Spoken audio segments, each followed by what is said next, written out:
Olá, sou Igor Paim, professor e doutor em educação. Estou novamente aqui para falar sobre metodologias ativas, ou Active Learning. E hoje falaremos sobre um importante método, um famoso método, desenvolvido por um professor de física da Universidade de Harvard, Eric Mazo, e esse método é conhecido como Peer Instruction, ou aqui no Brasil, instrução por pares. Bom, Mazo partiu de uma premissa que seria até uma desconfiança de que seus alunos aprendiam mais e melhor quando interagiam entre si, ou seja, os fundamentos da aprendizagem colaborativa.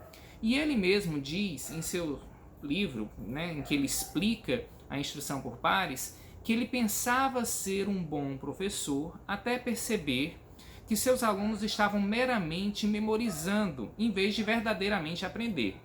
E combinado com a observação dele de que os alunos potencializavam sua aprendizagem interagindo entre si, ele desenvolveu esse método que é a instrução por pares. Observe que esse método está fundamentado dentro de uma teoria do socioconstrutivismo, do Vygotsky, que diz que a interação social é o veículo fundamental para que ocorra a construção do conhecimento, a formação dos esquemas mentais.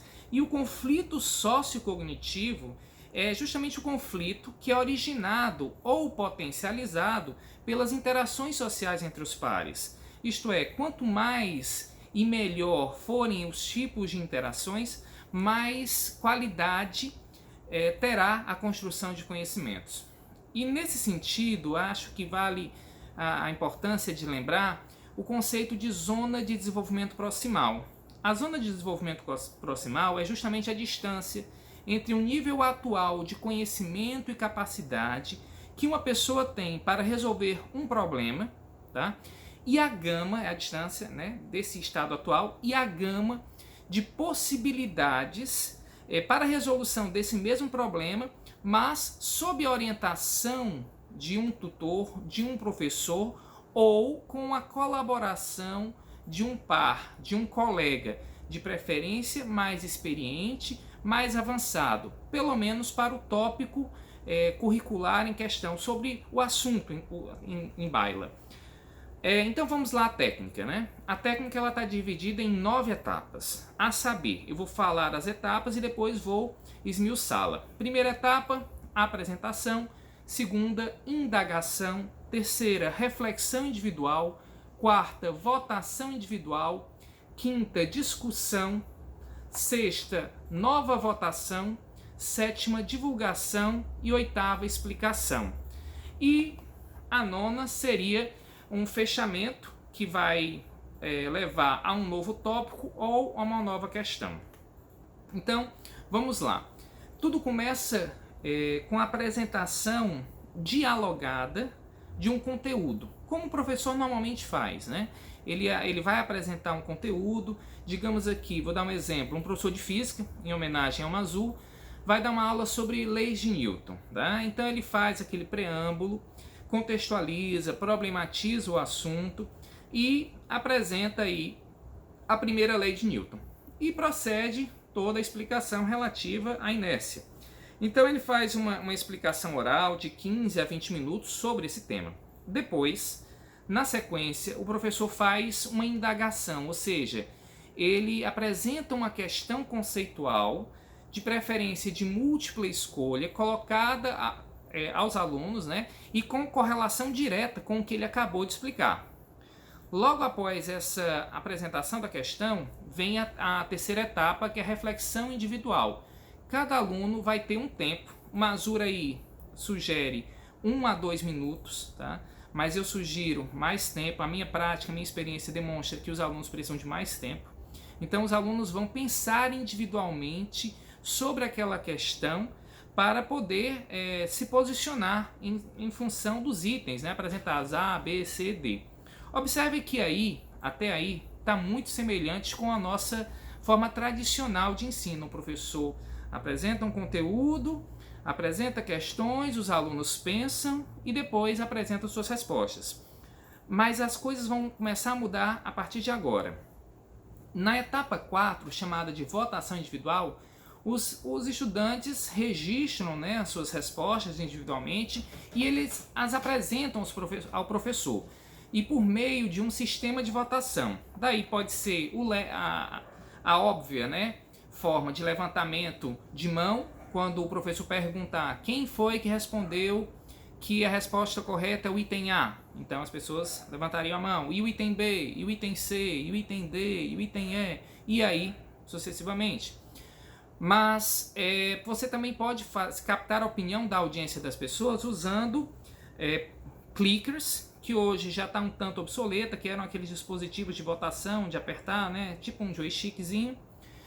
Hoje você pode usar também alguns softwares, como o Poll Everywhere, que é um software de captação da opinião da audiência, né, em que os alunos, e aí eu convido os professores para buscarem mais informações aí na internet sobre esse software, que é na verdade um software que é livre, e você pode cadastrar, montar uma questão lá, baixar um plugin para o seu PowerPoint, professor, ou seja, montar as questões de forma que incorporadas ao slide e gerado um endereço, tá? Uma espécie de um PIN, o aluno vai com o seu celular se conectar naquele endereço e ter as mesmas questões que estão projetadas no PowerPoint do professor no celular dele. E aí ele vota pelo celular e a resposta aparece dinamicamente, sincronicamente, projetado, né, com o PowerPoint, enfim.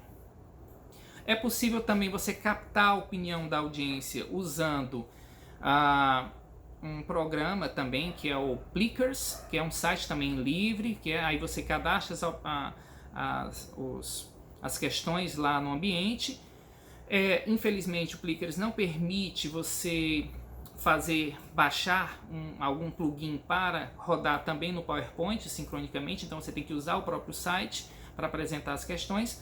Mas o Plickers, ele tem uma diferença do Poll Everywhere. Enquanto no Poll Everywhere os alunos respondem usando o celular e precisam da internet para isso, obviamente, o Plickers existe um sistema de cartões, certo? São mais de 60 cartões que os alunos vão levantar. E o professor, com o seu celular, vai apontar na direção da turma e vai registrar a resposta individual. Necessariamente, se você for utilizar o Plickers para captar a opinião dos seus alunos, você vai precisar cadastrar previamente cada aluno a um cartão correspondente. Por exemplo, se você estiver no primeiro ano do ensino médio, primeiro ano A, né, o número 1 é o Alan Fernandes, o número 2 é a Ana Beatriz, e assim sucessivamente. Então, toda aula, o Alan Fernandes vai receber o cartão 1. A Ana Beatriz vai receber o cartão 2, e assim sucessivamente. De forma que está vinculado um número do cartão àquele aluno naquela turma, tá certo? Em outra turma é outra sequência de alunos com seus respectivos cartões. Mas o fato o importante é que exista um sistema de identificação do aluno e um sistema de votação, tá? Com o Plickers, só preciso ter a internet no meu celular como professor e escaneio toda a turma, e cada cartão será interpretada e registrada a resposta. Então eu sei que cada pessoa marcou, né, que está registrado online, sincronicamente no site. Mas o fato o que vai acontecer agora? Você, professor, apresentou a questão, né? Você apresentou, fez uma apresentação sobre o assunto, apresentou uma questão, deu um tempo de reflexão individual, depois os alunos fazem a votação. E agora? O que o Mazur fala? Se menos de 30% dos alunos tiverem acertado a questão, Mazur diz que sua explicação não foi boa o suficiente, que você deve retomar a explicação e apresentar novamente a mesma questão, tá? Porque houve um rendimento muito baixo de acertos. Agora, se o número de acertos for superior a 70%, então o que ele recomenda? Cabe então ao professor explicar a questão, né, esclarecer as dúvidas e apresentar uma nova questão sobre o mesmo tema, no caso era a primeira lei de Newton, né, ou passar para um próximo tópico curricular, digamos, a segunda lei de Newton, que é o esperado na sequência. Então, é assim, menos de 30%, repete uma explicação sobre o assunto e apresenta a questão novamente, a mesma questão, e submete a nova votação. Mais de 70%, o professor faz uma explicação sumária, tira as dúvidas de quem errou e passa para a próxima questão ou próximo tópico. Bom, até aí os professores devem estar se perguntando, bom, isso eu já faço, né? Eu explico de novo, eu explico a questão e tal. Qual é a novidade que o Mazur apresenta? A novidade é que a instrução por pares estará justamente entre os 30% e 70% de acertos. Ou seja, caso na hora que estiver sendo feita a votação 1, né, a primeira votação individual, e registre 46% de acertos, digamos que você está usando o Poll Everywhere ou você está usando lá o Plickers, registrou lá 46%, acertaram e digamos que a resposta certa seja o item A. Tá? O que é que você faz? Faz a instrução por pares. O professor vai orientar que os alunos se unam em grupos de trabalhos, tá? 2 a 5 alunos, em que contenha em cada grupo de trabalho pelo menos um aluno que acertou a questão. Sendo que, e isso é importante, os alunos não podem saber qual é a resposta certa. Tá? Quem acertou, se a resposta é A, é B, é C, enfim. Mas o professor vai distribuir, vai formar grupos, tá? Randomizar, de forma que tenha pelo menos a condição, uma pessoa que tenha acertado aquela questão. E aí você deixa os alunos discutirem por um tempo. Mazur fala de um debate de 1 a 2 minutos. Na minha opinião, é um tempo insuficiente. Tá? A minha experiência mostra que eu preciso deixar os alunos discutindo mais tempo, 5, 7 e às vezes até um pouquinho mais, dependendo da dificuldade da questão. Portanto, esse momento em que os alunos, os pares interagem e cada aluno vai tentar defender a sua posição, por que marcou o item A, por que marcou o item B e assim sucessivamente, é onde eles vão trocar experiências, onde eles vão se desequilibrar cognitivamente, ou melhor, cognitivamente, um conflito sociocognitivo. E nesse sentido, a tendência é que quem acertou acabe ensinando aos que erraram. Né? E aí, depois desse tempo, e aí o Mazur recomenda aí uns 2 minutos, mas eu percebo que é um pouco mais, você, professor, vai perceber qual é a quantidade de tempo necessária, né, para cada turma, cada contexto, cada dificuldade, cada peculiaridade. Aí você submete a uma nova votação. Depois dessa discussão entre grupos, você vai permitir aí uma nova votação. E nessa nova votação é esperado que o percentual de acertos passe os 70%. Tá? E demonstrando então que houve aí uma mudança de opinião entre aqueles que erraram. E aqueles que erraram interagiram e aprenderam, né, a priori, com aquele que acertou, ou aqueles que acertaram. Tá? Aí se você pergunta, mas se não tiver alcançado 70%, né, se ainda ficasse, estava 46% de acerto na primeira votação e agora foi para 63%, não importa. O professor vai considerar como se fosse acima de 70%, ou seja, ele vai explicar a questão, né, com a turma e vai passar para uma próxima questão sobre o mesmo assunto ou para um próximo tópico, ok? Então, nesse momento, depois da nova votação, o professor faz a divulgação da resposta, né? Ele apresenta esse resultado, mostra para os alunos qual é a resposta certa, o professor faz a explicação e depois ele passa para uma nova questão ou um novo tópico.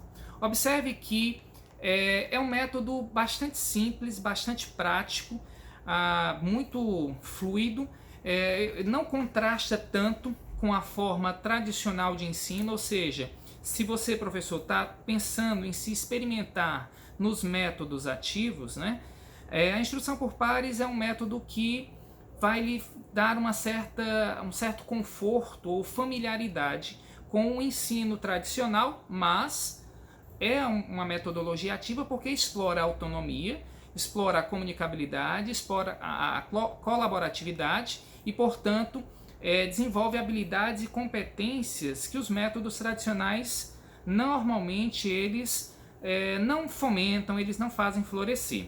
Então, algumas dicas para finalizar esse vídeo, né? As perguntas conceituais devem ser escolhidas de maneira criteriosa, né? As questões e numa sequência gradativa de dificuldade, tá? E que seja bem concatenada com o que o professor apresentou. Ela não pode ser uma questão desvinculada, obviamente, e nem pode ser uma questão com uma dificuldade excessiva, principalmente se a pessoa está aprendendo aquele conteúdo agora pela primeira vez. Tá? Então, atenção para a escolha das questões, o encadeamento, a concatenação delas com os assuntos. Tá? Você sempre tem que observar, outra dica que na verdade é uma condição sine qua non, que cada grupo de trabalho tenha pelo menos uma pessoa que acertou a questão, senão a discussão não vai ser frutífera entre os alunos. E outra orientação ou dica, a gente sempre diz que a experiência com a instrução por pares é tão maior ou tão melhor quanto maior o preparo prévio do aluno para aquela temática. Digamos assim, você, professor, vai trabalhar com as leis de Newton, né, na próxima aula. Então você recomenda para os seus alunos, passa um vídeo para que eles assistam sobre o assunto, sobre o conceito, para que eles já fiquem sensibilizados, familiarizados, interessados, né, ambientados com o assunto. Então, daí cabe, e é muito propício, né, cai como uma luva, combinar a instrução por pares com o Flipped Classroom, sala de aula invertida. E essa metodologia da sala de aula invertida, em que eu antecipo o que eu vou fazer em sala, né, o que é feito em sala é feito em casa, o que é feito em casa é feito em sala. Em outras palavras, em casa normalmente a gente faz exercícios, em sala o professor apresenta conteúdos. Então o que é que vai acontecer no Flipped? O aluno é apresentado a ele os conteúdos, ele vai ter então contato com o conteúdo e em sala de aula ele vai fazer os exercícios. Por isso que a instrução por pares é um método extremamente adequado, extremamente harmônico, concertado no sentido de concerto com C, de harmonia, com a sala de aula invertida. Então fica aqui a sugestão para que os professores experimentem e testem a eficácia desse método que aí em todo mundo já está tão consagrado, tão reconhecido.